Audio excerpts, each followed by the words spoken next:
ನೋಡೋಣ, ನನಗಿನ್ನೂ ಅದು ಮಾಹಿತಿ ಬಂದಿಲ್ಲ. ಈ ಪೇಪರಲ್ಲಿ ಬರೆದಿದ್ರೆ ಅಷ್ಟು ಮಾತ್ರ ಗೊತ್ತಿದೆ, ವರದಿ ಕೇಳಿದ್ದೀನಿ.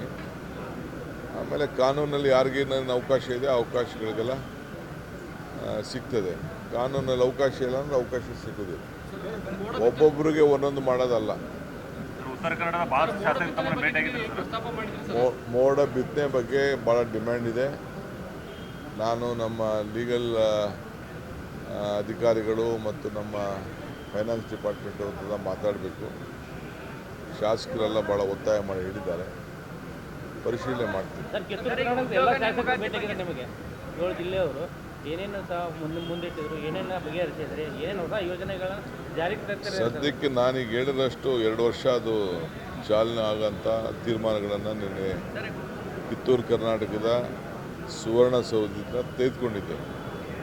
ಎಲ್ಲ ಉಂಡಿಗಳಲ್ಲೂ ಕೂಡ ದುಡ್ಡು ಭಾಳ ಹುಷಾರಾಗಿಡಬೇಕು ಅಂತ.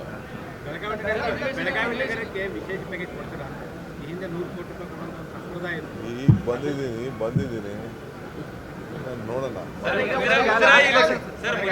HD ಕುಮಾರಸ್ವಾಮಿ ಅವರು ಚೀಫ್ ಮಿನಿಸ್ಟರ್ ಇದ್ದಾಗ ಬೆಳಗಾವಿ ಅಧಿವೇಶನ ಮಾಡಿದ್ರು. ಯಡಿಯೂರಪ್ಪನವರು ಸುವರ್ಣಸೌಧ ಕಟ್ಟಿಸ್ತಾ ನೀವು ಸರ್. ಈ ವಿಡಿಯೋ ನಿಮಗೆ ಇಷ್ಟವಾದಲ್ಲಿ ಲೈಕ್ ಮಾಡಿ, ಶೇರ್ ಮಾಡಿ, ಸಬ್ಸ್ಕ್ರೈಬ್ ಮಾಡಿ.